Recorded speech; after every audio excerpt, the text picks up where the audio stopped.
Hi friend, ایک مرتبہ پھر آپ کی خدمت میں حاضر ہوں۔ آج ہم لوگ پڑھیں گے جماعت پنجم سے ابتدائی اردو سبق نمبر 15۔ سبق کا نام ہے پہلی جنگ آزادی کا سپہ سالار۔ پہلی جنگ آزادی کا سپہ سالار۔ تو آئیے بغیر کسی تاخیر کے ہم اپنے لیسن کو شروع کرتے ہیں۔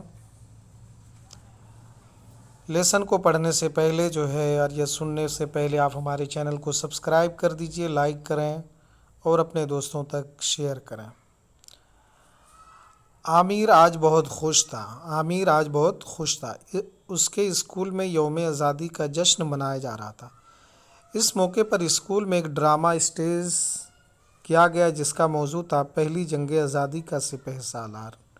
اس ڈرامے میں بہادر شاہ ظفر کی زندگی کے حالات پیش کیے گئے تھے۔ عامر نے بھی اس ڈرامے میں حصہ لیا۔ ڈرامہ بہت پسند کیا گیا اور سب نے طلباء کی بہت تعریف کی۔ عامر کے ابو بھی پروگرام دیکھنے کے لیے گئے تھے۔ گھر لوٹ کر انہوں نے عامر کو مبارکباد دی۔ عامر نے کہا کہ ابو، میں 1857 کی جنگ آزادی کے بارے میں اور معلومات حاصل کرنا چاہتا ہوں، مجھے اس کے بارے میں کچھ بتائیے۔ ابو نے جواب دیا، بیٹا یہ ایک لمبی کہانی ہے، بس یوں سمجھ لو کہ انگریز اپنے ناپاک ارادوں کے ساتھ ہندوستان میں داخل ہوئے، تاجر بن کر کے آئے، ایسٹ انڈیا کمپنی قائم کی، اپنے ملک کا مال یہاں بیچنے لگے اور یہاں کی چیزیں اونے پونے داموں خرید کر اپنے ملک لے جانے لگے۔ دھیرے دھیرے وہ بعض ہندوستانیوں صنعتوں کے مالک بن بیٹھے۔ اپنی چالاکی اور مکاری سے انہوں نے ملکی انتظامات اپنے ہاتھ میں لے لیے۔ 1837 میں یہ بات یاد رکھیں، 1837 میں بہادر شاہ ظفر کو بادشاہ بنایا گیا تو مغلوں کی حکومت نام کی رہ گئی تھی۔ انگریز بادشاہ کو وظیفہ دیتے تھے اور حکم کمپنی کے افسروں کا چلتا تھا۔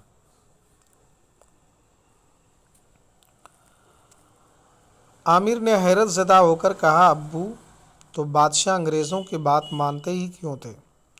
بیٹا، انگریز بڑے طاقتور ہو گئے تھے، انہوں نے اپنی فوج بھی بنا لی تھی، ابو نے جواب دیا۔ عامر نے فوراً کہا، تو کیا اتنے بہت سے انگریز ہندوستان آ گئے تھے کہ ان کی فوج بھی بن گئی تھی؟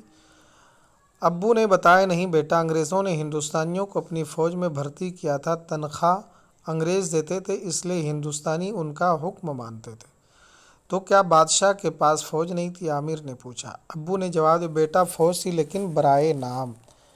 پھر 1857 کی جنگ آزادی کیسے لڑی گئی؟ عامر نے سوال کیا۔ ابو نے بتایا، انگریزوں کا ظلم اور ناانصافی بڑھتی جا رہی تھی، عوام میں بے چینی تھی۔ بہادر شاہ ظفر کو بھی عوام کے حالات کا علم تھا، وہ اپنے ملک کو انگریزوں سے نجات دلانا چاہتے تھے۔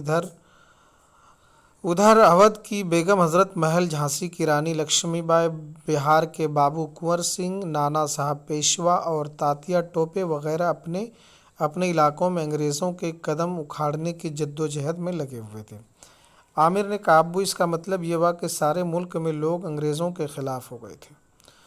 ابو نے کہا، ہاں بیٹا، انگریزی فوج کے ہندوستانی سپاہیوں میں بھی انگریزوں کے خلاف بے چینی پیدا ہو رہی تھی۔ انگریز ان ہندوستانی فوجیوں کے ساتھ بدسلوکی کرتے تھے۔ انگریزوں کے خراب رویے اور بعض دوسرے معاملات کی وجہ سے میرٹھ چھاؤنی کے ہندوستانی سپاہیوں نے بغاوت کر دی، انہوں نے اپنے انگریز افسروں کو قتل کر دیا۔ 10 مئی 1857 کو 5000 سپاہیوں نے دلی کا رخ کیا۔ اگلے دن وہ سپاہی لال قلعہ پہنچے، بہادر شاہ ظفر کو اپنا شہنشاہ تسلیم کیا۔ سپاہیوں نے بادشاہ سے درخواست کی وہ ان کی کمان سنبھالیں۔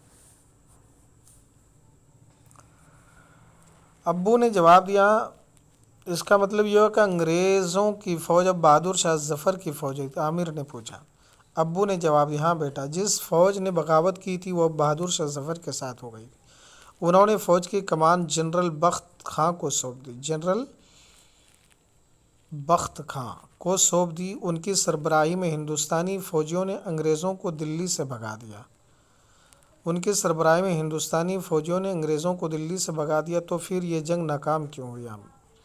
عامر نے پوچھا۔ ابو نے بتایا، اس لیے کہ انگریزوں کی فوجیں دلی کے باہر مورچے بنائے ڈٹی رہیں۔ انگریز اپنی فوجی طاقت بڑھانے میں لگے رہے۔ وہ ہندوستان پر مکمل حکومت کے خواب کو ادھورا نہیں چھوڑنا چاہتے تھے۔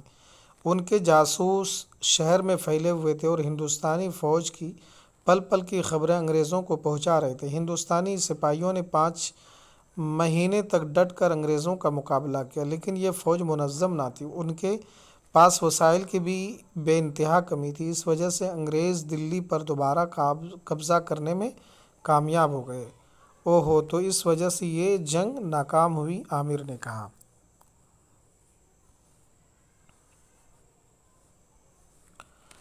ابو نے کہا، ہاں بیٹا، اس وقت انگریزوں کی چالاکی ہم پر بھاری پڑ گئی۔ انگریزوں نے ہندوستان پر قبضہ کر لیا، بہادر شاہ ظفر کو گرفتار کر لیا اور ان کے 2 بیٹوں کو سرِ عام گولی مار دی گئی۔ انگریزوں نے آزادی کی اس جنگ کو غدر کا نام دیا۔ بہادر شاہ ظفر پر مقدمہ چلا کر انہیں بغاوت کا ذمہ دار قرار دے دیا اور جلا وطن کر کے انہیں رنگون بھیج دیا۔ اپنے وطن سے دور؟ عامر نے پوچھا۔ ابو نے کہا، ہاں بیٹا، بہادر شاہ ظفر کو اپنے وطن سے بہت محبت تھی۔ وہ ہندوستان واپس آنا چاہتے تھے، لیکن انگریزوں نے ان کی ایک نہیں سنی۔ بہادر شاہ ظفر نے یہ خواہش بھی ظاہر کی کہ ان کی موت کے بعد ان کو ہندوستان میں دفن کیا جائے۔ انگریزوں نے ان کی یہ خواہش بھی پوری نہیں کی۔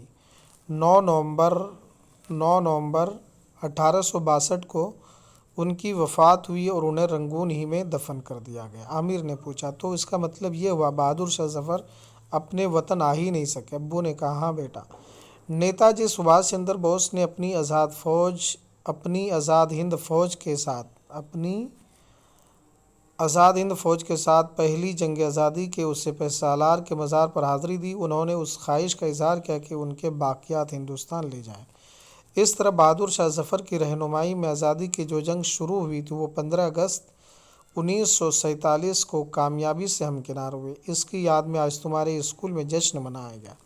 ابو، آپ نے بڑی اچھی معلومات فراہم کی۔ میں یہ سب باتیں اپنے دوستوں کو بھی بتاؤں گا، وہ بھی سن کر خوش ہو جائیں گے، عامر نے کہا۔ اب ادھر کچھ الفاظ ہیں اور اس کے معنی ہیں۔ موضوع کہتے ہیں وہ مسئلہ جسے بنیاد بنا کر کچھ کہا جائے، لکھا جائے۔ سپہ سالار کہتے ہیں فوج کے سردار۔ حیرت زدہ یعنی کہ حیران، برائے نہ ہونے کے برابر۔ نجات کہتے ہیں چھٹکارا، رہائی کو۔ بغاوت کہتے ہیں نافرمانی، غدر کو۔ سربراہی یعنی کہ سرداری، بدسلوکی یعنی کہ برا برتاؤ، منظم یعنی باقاعدہ۔ وسائل کہتے ہیں ذرائع، وسیلے کی جمع ہے۔ سرِ عام، عوام کے سامنے۔ غدر، بغاوت، ہنگامہ۔ جلا وطن، دیش سے نکالا ہوا۔ باقیات، بچی ہوئی چیزیں، ہڈیاں۔ ہمکنار ہونا یعنی کہ ملنا، فراہم کرنا، بہم پہنچانا یا جمع کرنا۔ بہادر شاہ ظفر کی رہنمائی میں جس جنگ آزادی کا آغاز ہوا تو اس میں ہندوؤں اور مسلمانوں نے اتحاد کی ایک غیر معمولی مثال قائم کی تھی۔ اب یہاں پہ 6 سوال ہیں، اس 6 سوالوں کے جواب دینے ہیں۔ نیچے دیے ہوئے جملوں کو سبق کے مطابق صحیح لفظوں سے اس میں پور کرنا ہے۔ پڑھیے اور سمجھیے۔ جو زمانہ گزر چکا ہے اسے ماضی کہتے ہیں، موجودہ زمانے کو حال کہتے ہیں، آنے والے زمانے کو مستقبل کہتے ہیں۔ نیچے دیے ہوئے جملوں میں کس زمانے کا ذکر ہے؟ خالی جگہوں میں یہاں پہ پور کرنا ہے۔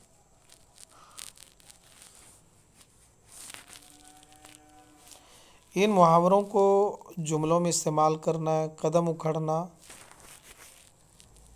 ڈٹ کر مقابلہ کرنا، ایک نہ سننا، بھاری پڑ جانا۔ نیچے دی ہوئی تصویروں کو ان کے صحیح ناموں سے ملانا ہے۔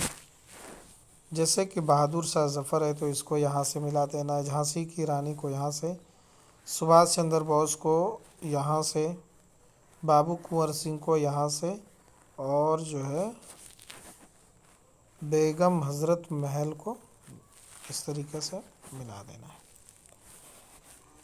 نیچے دیے ہوئے جملوں میں رنگین لفظوں کے متضاد خالی جگہوں میں لکھیے۔ عامر آج بہت خوش تھا، تو خوش کا جو ہے یہاں پہ اس کا متضاد لکھ دینا، یعنی کہ ناراض۔ تو دوستو، اگر آپ کو یہ سبق پہلی جنگ آزادی کا سپہ سالار پسند آئے تو آپ ہمارے چینل کو سبسکرائب کیجئے، لائک کیجیے اور اپنے دوستوں کو اس ویڈیو کو شیئر کیجیے جب تک کہ آپ اپنا اور اپنی فیملی کا رکھیں خیال۔ شکریہ، پھر ہم آپ سے ملتے ہیں دوسرے ویڈیو میں۔ خدا حافظ۔